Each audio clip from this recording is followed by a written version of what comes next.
Hey guys, this is Kieran from MSK Physio, and today's exercise is about learning how to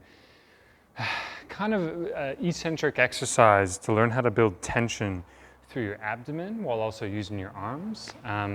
It's a great exercise for learning how to tolerate extension, so the ability to resist this kind of movement. Now that's the same thing as if I was standing and my leg was going behind me, like if I'm running, for example. The weight of my leg going backwards, my torso needs to be able to stay in control here so that I don't fling back that way. So really nice exercise for a lot of different things, but I'll use it initially as a way to exercise the tummy muscles and teaching them how to create tension as you resist extension. So if that sounds like something that might be interesting for you, then give this exercise a go.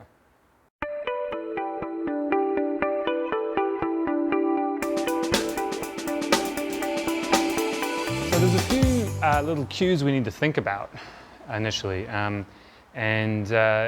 Sometimes when we're talking about internal versus external cueing in skill development, external cues are generally better and more useful in terms of hastening or speeding up our skill development. And that includes quality as well, like performance, not just a random potential increase in the ability to do something, that there's consistency there and you're consistently producing the same performance or the same results.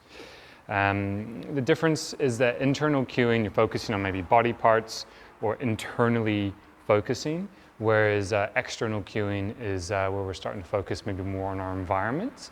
And a nice way is to get our environment to make us do things so that we're just reacting to the situation or reacting to our environment. Now that's where we start getting into environment specific type of scenarios. So, for example, sports rehab, for example, part of that rehab process, say if you're getting back to say football, is you have to do the football at some point at a deloaded level so that you can get back into that environment, start getting your reactionary stuff back down, and then increase the complexity, say from non-contact to contact to then, a little bit of game and then to more game and then et cetera, et cetera. So if we wind this all the way back to the basics of just what happens in our tummy muscles, then we need to come back down to the ground. The ground is a nice tool because you get feedback. This is gonna be the same thing as if I was here and I was leaning backwards. The difference here is I have no feedback other than space or me anchoring off my pelvis, among some other things as well.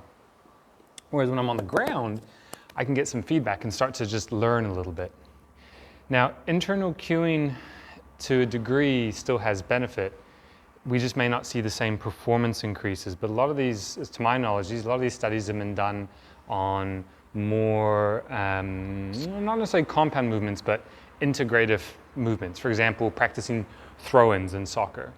Whereas we're talking about more of a micro skill or a piece to the puzzle or a building block for those bigger movements. And so we're gonna see that we really don't have a choice here. We need to create some internal cueing and then respect the external cue of the floor. It's a little bit different with a baby because they maybe aren't gonna have the same mobility restrictions that an adult would have. And because of that, we need to respect that the adult is a different organism and it's a different starting point than the baby. And we need to, consider each individual's mobility restrictions. And so you might give someone a specific mobilizing exercise before doing this, particularly if they've got issues with flexing their lower back or controlling their pelvis. And that'll become apparent as you do this. So a lot of precursor chat, but it's an important thing to set up the context of why we're doing this and how we're gonna do it. So let's get into the exercise now.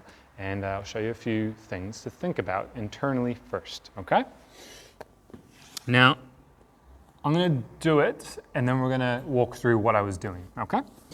So I've come down, then I'm coming up,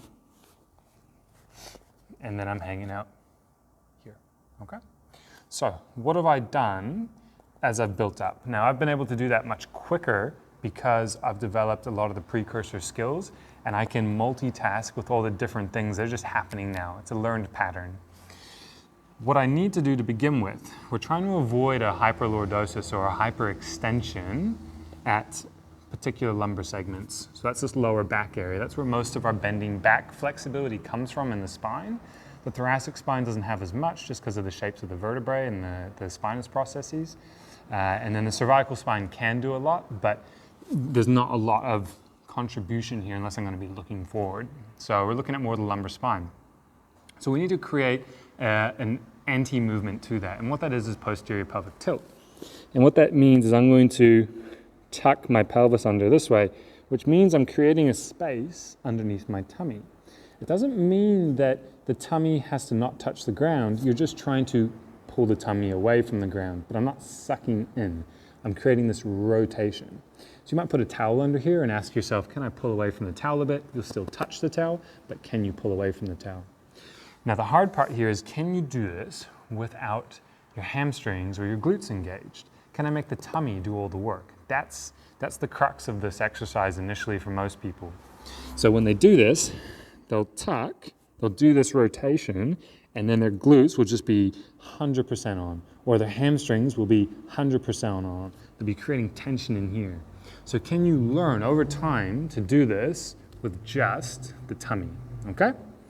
Hamstrings relax, glutes relax. It'll take a bit of time, especially calves as well. Don't bend the knees and plantar flex, avoid that calf contribution. So we're gonna do that. I'm gonna tuck under. So what I'm feeling now is just a bit of tummy tension. It's not max, it's just a little bit of tension because that's what it's doing. It's posteriorly tilting my pelvis. Now the hard part is, can I keep that tension as I come up? So I'm not gonna lose any of that tension. And I'm gonna come up to here. So I'm trying to stay there and not extend through there. I'm keeping that posterior tilt, but I'm trying to get my tummy to do all of it. Now the second thing is the ribs. Same thing with ribs. I want to tuck them under a little bit too. And the reason I'm doing that is because a lot of those tummy muscles connect to the pelvis and the ribs. So I want these two attachment points to approximate or get closer to each other. And then I want to resist them lengthening away from each other. They're going to lengthen if I want to have any chance of bending backwards, but I want tension as I'm creating that lengthening. It's the same as if I was doing like a Nordic drop and creating eccentric tension through my hamstrings, or if I was doing a squat and I'm creating eccentric tension through my quadriceps. It's the same thing.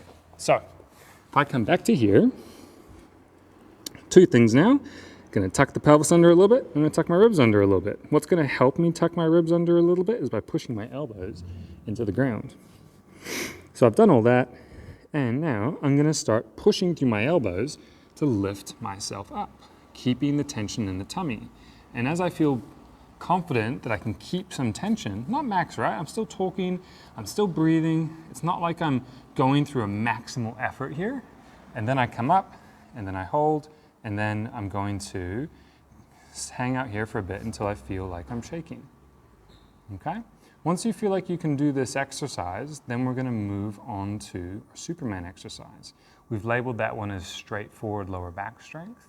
And if you feel like you're ready and you're not shaking too much and you're ready to just hold here and breathe and maybe hang out for a few minutes, then you're gonna progress onto that next Superman exercise, okay? So, if you've got any questions with this, then please let us know. Very important precursor exercise to building the ability to resist extension.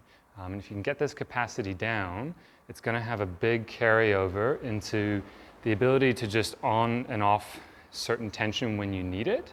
It's particularly gonna be helpful with things like lunging, squatting, deadlifting, right? All useful movements, and not losing control of your pelvis while your hip muscles are then free to then mobilize because you're creating the necessary tension around the pelvis. So a lot of that's a lot of chat, a lot of big words, a lot of new ideas. Best to just get down and try it, and you'll see what I mean. Can you posterior tilt? Can you keep the ribs and the pelvis approximated? Hamstrings relaxed, glutes relaxed, don't let them help out. Hip flexors relaxed.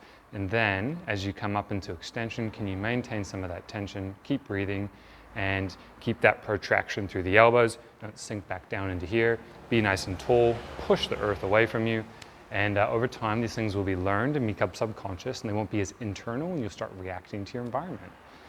So let us know how you get on with this. If you like this video, then please hit like below.